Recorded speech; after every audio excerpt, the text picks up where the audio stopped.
Genre bending is a term that is popping up more and more in online discourse concerning popular media, whether it's used when referring to the Best Picture winning film Everything Everywhere All at Once, or the music of artists like Frank Ocean.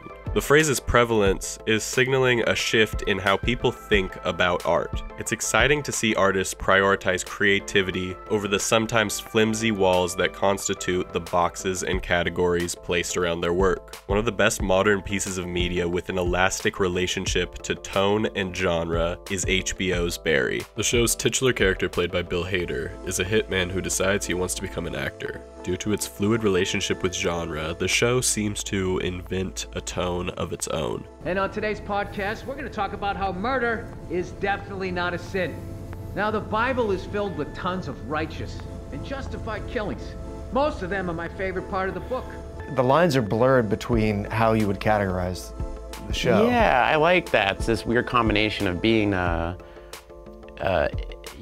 reading and watching and listening to a wide variety of things. One of the many genres that Barry occupies is action. For a show that has very lighthearted scenes and moments, there is something especially visceral about the show's action scenes. But why does this action feel so impactful? The first way the show's creators set Barry's action apart from other shows and movies is through their subjective filmmaking. A director has the choice of shooting scenes objectively or subjectively. It's a matter of perspective.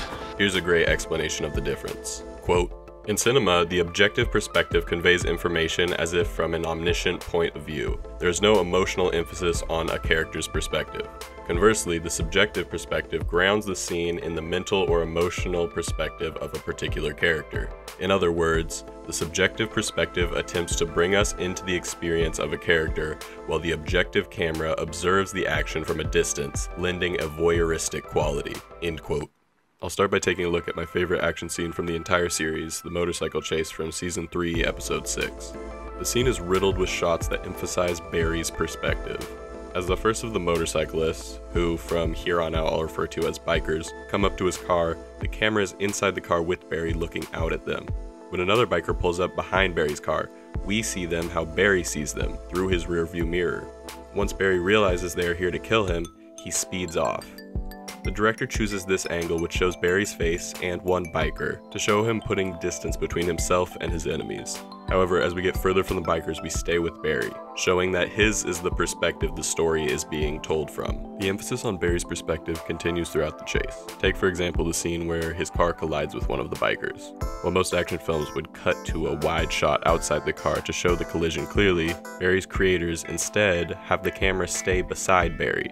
This makes the viewer feel the chaos of the car crash and how disorienting that experience is.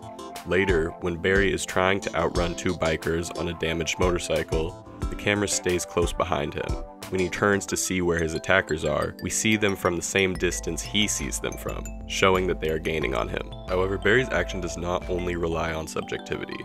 The action scene's grounded feel is also due to the editing only using a cut when it is absolutely necessary. Many of the show's action scenes contain a number of long takes and shots that economically communicate a lot of visual information. Take, for example, this shot from inside Barry's car.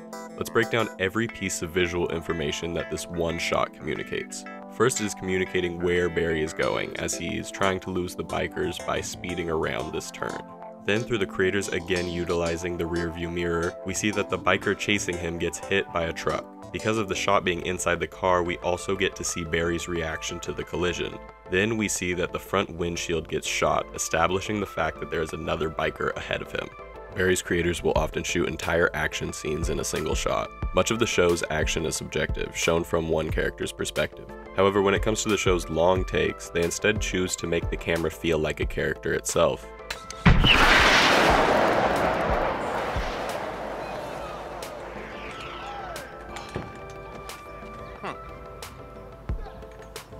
All right, load up the next one.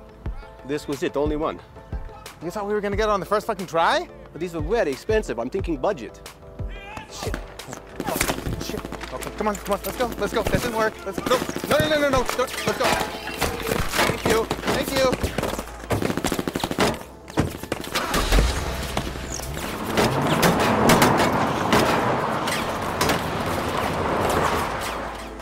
In this scene from Season 4, Episode 7, the camera does move, but not far. mostly just panning to show the action. This gives the feel of being a fly on the wall, a silent observer of the scene. When the shot's subject drives away, the camera stays put, and we see the action from a distance, as a silent observer would. It's kind of a little fun game to see which one's which. There's a similar long take in Season 2, Episode 5, titled Ronnie Lily. So you're sketching out this whole fight scene. Yeah, with Wade, and I just said I would like it to be one shot. I just wanted it to feel kind of just like one. I directed the episode too, so I wanted it to feel kind of just this meandering camera. And the DP, Paolo Widobro, initially I was gonna have them follow, the camera was gonna follow them everywhere, and she said, oh, it could be interesting if they just kind of come in and out of frame, because it makes it a little bit more, you're kind of observing it and more, you know? And it seems like you're the point. I always think of that shot as you're almost from the point of view of someone telling them to stop.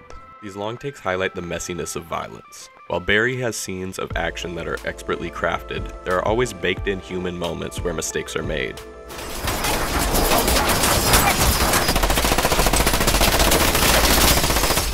God damn it! Fuck! Hand off! What?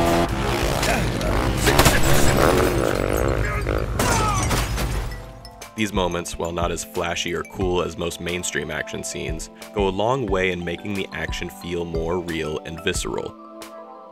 Your brain immediately goes to, well, it's a comedy, so him killing this person should be funny. And you go, no, it should just be what it is, which is brutal and sad. One of the most interesting reasons why the action stands alone is because the tone of the show is so distinct. The show is hilarious, which should be obvious for fans of Bill Hader. However, the humor and levity never hold it back in any way. When a moment needs to be serious and dramatic, the writers never force humor into it. However, because the tone and genre can change on a dime, the action feels more real and more honest. We'll sometimes try to put comedy into a thing, and it just kind of gets spit right out at us. Something like Sally being attacked at the end of last season, there shouldn't be anything funny in that. You know, you can't really make that funny, but it's honest, you know? So when people talk about the tone of the show, I kind of just see it as honesty. You know, what's honest.